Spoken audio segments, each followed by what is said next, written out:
আসসালামু আলাইকুম প্রিয় শিক্ষার্থীরা, আশা করি সবাই অনেক ভালো আছো। আলহামদুলিল্লাহ আমি অনেক ভালো আছি। তো আজকে তোমাদের সামনে আমি একটি ক্লাস নিয়ে হাজির হয়ে গিয়েছি। তোমাদেরকে আমরা কথা দিয়েছিলাম যে আমরা টিউটোরিয়াল পেজ থেকে তোমাদের জন্য এইচএসসি পরীক্ষার আগে পর্যন্ত আমরা নিয়মিত ফ্রি সাজেশন ক্লাস দিব। সেই ফ্রি সাজেশন ক্লাসের অংশ হিসেবে আজকে তোমাদের জন্য আমরা একটি নতুন ক্লাস নিয়ে এসেছি। আজকের ক্লাসে তোমাদের সাথে আমি থাকছি ওয়াসিফ আল মুবিন রাফি, পড়াশোনা করছি ঢাকা বিশ্ববিদ্যালয়ে। তো গত ক্লাসগুলো যারা তোমরা দেখেছো আমাদের টিউটোরিয়াল পেজে, যে ক্লাসগুলো আমরা আপলোড করেছি সেগুলো মূলত আমরা পদ্য নিয়ে ক্লাসগুলো দিয়েছিলাম। কয়েকটি পদ্য সুন্দরভাবে বিশ্লেষণ এবং সাজেশন মূলক ক্লাস, ওয়ান শট টাইপের ক্লাস আমরা দিয়েছিলাম। তো আজকে আমরা তোমাদের বাংলা প্রথম পত্রের একটি খুব গুরুত্বপূর্ণ গদ্য, যেটি অতীতে সমস্ত পরীক্ষায় আসে এবং এইচএসসি অ্যাডমিশন দুটো জায়গাতেই খুবই গুরুত্বপূর্ণ, সেই একটি গল্প, তোমার রেইনকোট, সেই গল্প নিয়ে আজকে তোমাদের সামনে আমি হাজির হয়েছি। আমি চেষ্টা করব আজকে একটি ক্লাসের মাধ্যমে তোমাদের যেন রেইনকোট গল্পটি তোমাদের আয়ত্তে নিয়ে আসতে পারি। কিছুটা হলেও যদি আমাদের ক্লাস তোমাদেরকে ক্লাস করে যদি উপকৃত তোমরা হতে পারো, সেই চেষ্টা আমি আজকে করব। তাহলে চলো আজকে শুরু করি আজকের ক্লাসটি। দেখো ভাইয়া, যে প্রথমে আজকে আমাদের রেইনকোট। রেইনকোট গল্পটি মূলত লেখক ছিলেন আখতারুজ্জামান ইলিয়াস। আখতারুজ্জামান ইলিয়াস বাংলাদেশের অন্যতম একটি স্বনামধন্য কবি, যিনি জন্মগ্রহণ করেছিলেন গাইবান্ধায়। এবং আখতারুজ্জামান ইলিয়াসের একটি নিকনেম আছে, যে নিকনেমটা অনেকে জানি না, কিন্তু রাজশাহী ইউনিভার্সিটির একবার পরীক্ষায় অ্যাডমিশন এটা এসেছিল, তো এটা অনেকে আমাদের মধ্যে জানা নাই। সেটা হচ্ছে মঞ্জু। তাহলে কি আখতারুজ্জামান ইলিয়াসের একটা নিকনেম আছে কি, মঞ্জু, যেই নামটা কিন্তু কেউ জানে না। আজকে তোমাদেরকে আমরা জানিয়ে দিলাম, ও হয়তো তোমাদের মধ্যে অনেকে তোমরা নাও জানতে পারো। তো এটা মনে রাখবা যে আখতারুজ্জামান ইলিয়াসের একটি নিকনেম ছিল, সে ভালো নাম হচ্ছে মঞ্জু। তাহলে দেখি আমরা এখানে কিছু গুরুত্বপূর্ণ লাইন আমরা প্রথমে শুরু করি। সেই গুরুত্বপূর্ণ লাইনগুলোর মধ্যে প্রথম হচ্ছে রেইনকোট গল্পটি প্রকাশিত হয় 1995 সালে। তাহলে রেইনকোট গল্পটি প্রথম প্রকাশিত হয় কত সালে? 1995 সালে। তাহলে এটা তোমরা মনে রাখার চেষ্টা করবা। দ্বিতীয়ত দেখি আমরা রেইনকোট গল্পটি জাল স্বপ্ন স্বপ্নের জাল, এই যে জাল স্বপ্ন স্বপ্নের জাল গল্প গ্রন্থের অন্তর্ভুক্ত। এই জাল স্বপ্ন স্বপ্নের জাল এটি আখতারুজ্জামান ইলিয়াসের একটি অন্যতম গল্প গ্রন্থ ছিল, যেটা অনেক ফেমাস, এবং এই রেইনকোট গল্পটি সেটাই অন্তর্ভুক্ত ছিল। তাহলে এই প্রশ্নটা আমাদের জন্য অনেক গুরুত্বপূর্ণ হবে, এইচএসসির জন্য এটা আসতে পারে এমসিকিউতে, বা ক নাম্বার প্রশ্ন এটা থাকতে পারে যে রেইনকোট গল্পটি কোন গল্প গ্রন্থের অন্তর্ভুক্ত বা কোথায় থেকে নেওয়া হয়েছে। তাহলে তখন আমরা কি বলবো? জাল স্বপ্ন স্বপ্নের জাল। তাহলে এটা তোমরা মনে রাখার চেষ্টা করবা। 3 নম্বরে কি দেখি, নুরুল হুদার শ্যালকের নাম। এখন দেখো, রেইনকোট গল্পটি মূলত আমাদের 1971 সালের মুক্তিযুদ্ধের প্রেক্ষাপট নিয়ে এখানে এই গল্পটি লেখা হয়েছে, এবং গল্পটির দুটো মূল চরিত্র রয়েছে, দুটো চরিত্র কি একে, প্রথমটি হচ্ছে নুরুল হুদা এবং দ্বিতীয়টি হচ্ছে মিন্টু। এই দুটো চরিত্রের উপর বেসমেন্ট করেই রেইনকোট গল্পটি লেখা হয়েছে। এখন এই নুরুল হুদা ছিলেন মিন্টু, যে আমাদের এই গল্পের প্রধান নায়ক, যে হচ্ছে মুক্তিযোদ্ধা ছিলেন 1971 সালের রণাঙ্গনের বীর মুক্তিযোদ্ধা, এবং অন্যতম একটি গেরিলা যোদ্ধা ছিলেন, নাম হচ্ছে তার মিন্টু। আর এই যে নুরুল হুদা ছিলেন মিন্টুর দুলাভাই। আমরা যে বলি যে বোনের জামাই, সেই দুলাভাই ছিলেন নুরুল হুদা। আর নুরুল হুদা ছিলেন ঢাকা কলেজের প্রফেসর ছিলেন, অধ্যাপক ছিলেন। এখন আমরা দেখি যে পরের লাইনে কি আছে, মিন্টু মগবাজারের বাসা ছেড়েছেন 23শে জুন। এই প্রশ্নটা বোর্ড প্রশ্নে প্রিভিয়াস ইয়ার্সে আসছে, অ্যাডমিশনে আসছে। এটা আমি তোমাদেরকে বলছি এই প্রশ্নটা তোমরা মার্ক করে রাখো, স্ক্রিনশট নিয়ে রাখো, নয়তো নোট ডাউন করে রাখো। ইনশাল্লাহ রেইনকোট থেকে প্রশ্ন আসলে এটা একটা আসার মতো প্রশ্ন। তাহলে কি, মগবাজারের বাসা ছেড়েছে কবে? 23শে জুন। মিন্টু মগবাজারের বাসা ছেড়েছে 23শে জুন।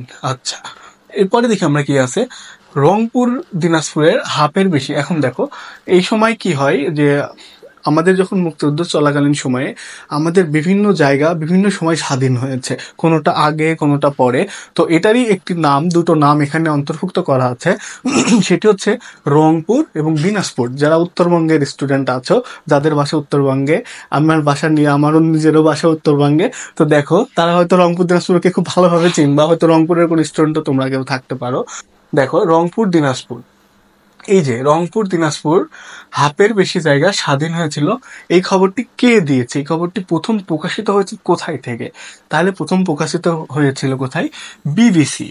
এই যে বিবিসি নিউজ দেখি না আমরা, একটা অনেক international news portal, Bangla news, তারা তোমার হচ্ছে বাংলা নিউজ পডকাস্ট করে বা বিভিন্ন রকম গুরুত্বপূর্ণ নিউজ আসে সেই বিবিসি থেকে। তাহলে রংপুর আর দিনাজপুর হাফের বেশি জায়গা স্বাধীন হয়েছিল, এই নিউজটা কে প্রথম প্রকাশিত করেছে? আমাদের বিবিসি নিউজ। তাহলে এটা তোমাদের আর ভুল হবে না ইনশাল্লাহ। দেখো 6 নম্বর কি বলছে, আলমারি কেনা হয়েছিল কয়টি? 10টি। এইটা তোমাদের আরেকটি উল্লেখযোগ্য প্রশ্ন, আলমারি কেনা হয়েছিল কয়টি? এই যে 10টি। এখন প্রশ্ন হইতে পারে যে 10টি আলমারি কোন কোন বিভাগের জন্য কোন কোনটা কিনা হয়েছে, এটা তোমাদের বইয়ে লেখা আছে গল্পে, তো আমি তোমাদের জন্য সহজ করে দেওয়ার জন্য আমি এখানেই লিখে দিচ্ছি, তোমরা এটা মনে রাখবা। এই যে 10টি যে আমাদের আলমারি কেনা হয়েছিল, 10টি আলমারি, দেখো প্রথমটি কি ছিল? অফিস। এই যে অফিসের জন্য আলমারি কয়টা কেনা হয়েছিল? অফিসের জন্য আলমারি কেনা হয়েছিল 3টি। অফিসের জন্য কয়টি কেনা হয়েছিল? 3টি আলমারি কেনা হয়েছিল। এখন দেখি আমরা হচ্ছে এখানে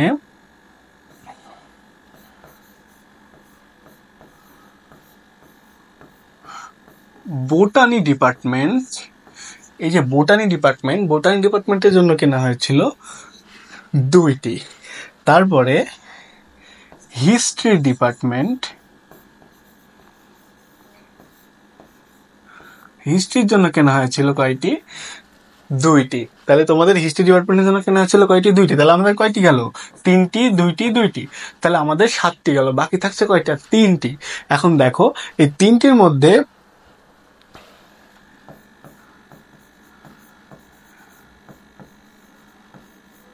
জিওগ্রাফি, যারা তোমরা বি ইউনিটের স্টুডেন্ট আছো, মানে মানবিকে, তাদের হয়তো অনেকেরই জিওগ্রাফি আছে। তো আমি ক্লাসের ফাঁকে তোমাদেরকে বলে নেই, আমাদের পেজ থেকে, টিউটোরিয়াল পেজ থেকে তোমাদের জিওগ্রাফি মানে ভূগোলের জন্য আমরা একটি সাজেশন রেডি করেছি, মানে আমাদের কাজ চলমান। তোমাদের জন্য এই সাজেশনটা আমরা ফ্রিতে আমাদের পেজে তোমরা যদি নক করো, তাহলে সেই সাজেশনের পিডিএফ তোমাদেরকে ফ্রি আমরা তোমাদেরকে প্রোভাইড করবো। ওটা পড়লে ইনশাল্লাহ এই শেষ সময়ে তোমাদের প্রস্তুতিটা আরো অনেক বেশি মজবুত হবে। আচ্ছা দেখো জিওগ্রাফি, এই যে জিওগ্রাফিতে কয়টা আলমারি কেনা হয়েছিল? জিওগ্রাফি ডিপার্টমেন্টের জন্য কেনা হয়েছিল 2টি। তাহলে আমাদের বাকি থাকছে কয়টার? 1টি। 1টি কেনা হয়েছিল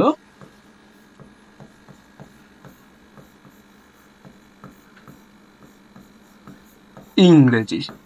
তাহলে দেখো ভাইয়া, অফিসের জন্য আমাদের 3টি, আমাদের বোটানি ডিপার্টমেন্টের জন্য 2টি, হিস্ট্রি ডিপার্টমেন্টের 2টি, জিওগ্রাফির 2টি। তাহলে 2টি 2টি কয়টাই হচ্ছে? 3টি ডিপার্টমেন্টে, জিওগ্রাফি, হিস্ট্রি, আর হচ্ছে বোটানি 2টি করে, আর ইংরেজির জন্য আমরা 1টি। এই মোট 10টি আলমারি কেনা হয়েছিল। এই তথ্যটা তোমরা স্ক্রিনশট রাখতে পারো বা খাতায় যদি নোট ডাউন করে রাখো, ইনশাল্লাহ এই প্রশ্ন তোমাদের আর সমস্যা হবে না। এটা খুবই গুরুত্বপূর্ণ, তোমরা এই রেশিওটা তোমাদেরকে জানতে হবে। শুধু 10টি আলমারি এটা যেমন গুরুত্বপূর্ণ, তোমাকে বলে দিতে পারে পরীক্ষায় যে অফিসের জন্য কয়টি আলমারি কেনা হয়েছিল। তো তখন যদি তুমি না জানো, তুমি যদি এই প্রশ্নে যদি অফিসের জন্য কয়টি কেনা হয়েছে এটা যদি তুমি না জানো, তুমি কিভাবে অ্যান্সার করবা? তাই তোমাদের সুবিধার্থে আমি লিখে দিলাম, তোমাদের বইয়েও এটা আছে, তো তোমরা দেখে নিবা। তাহলে আমরা পরের স্লাইডে যাই। পরের স্লাইডে দেখি স্টেট বাসের রং কি ছিল? স্টেট বাস, গল্পে একটি বাসের নাম উল্লেখ আছে স্টেট বাস, যেটি ওই সময়ে আমাদের ঢাকার পথে চলতো। তো স্টেট বাসের রং কি ছিল? লাল। এই যে লাল, এই যে তোমাদের পাশে আমি একটা ছবি দিয়েছি, দেখো এই যে লাল বাস, ঢাকা ইউনিভার্সিটির, তোমাদের যাদের স্বপ্ন ঢাকা বিশ্ববিদ্যালয়ে পড়বা, তোমরা যারা স্বপ্ন দেখো ঢাকা ইউনিভার্সিটির স্টুডেন্ট হবা, তারা এই যে লাল বাস, এই লাল বাসকে ঘিরে কিন্তু তোমাদের স্বপ্নকে তোমরা লালন করো। তো এই লাল বাস একটা স্টুডেন্টের জীবনকে অনেক বেশি পরিবর্তন করে দিতে পারে। এই লাল বাসের জন্য অনেক স্টুডেন্ট অনুপ্রেরণা জাগে যে না, ঢাকা ইউনিভার্সিটির লাল বাসে যদি আমি চড়তে না পারি তাহলে হয়তো আমার জীবনই বৃথা হয়ে যাবে। তখন কি করে তারা?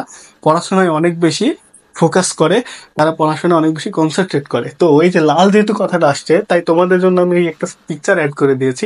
এই যে লাল বাস, এটা ঢাকা ইউনিভার্সিটি মল চত্বরের একটি তোমার ছবি এই লাল বাসটি তুমিও লাল বাসে তুমি চড়তে পারবা, এই লাল বাসে চড়ে তুমিও আমাদের মতো ছবি তুলতে পারবা যদি তুমি এইচএসসিতে ভালো ফলাফল করে তুমি অ্যাডমিশনের এই 3-4 মাস কাজে লাগাও। ইনশাল্লাহ আমি বলছি তুমি অবশ্যই ঢাকা ইউনিভার্সিটিতে চান্স পাবা, এই লাল বাসের অংশীদার তুমিও হবা। তাহলে দেখি আমরা পরের তাই দেখো, মিসক্রিয়েন্টদের কলেজে ঢুকেছিল কি বেশে? মিসক্রিয়েন্ট, এই যেখানে একটা শব্দ মিসক্রিয়েন্ট, হ্যাঁ, এটা মানে বোঝায় দুষ্কৃতকারী। আমরা বলি না দুষ্কৃতকারী, এটা নেগেটিভ সেন্সে বোঝাচ্ছে।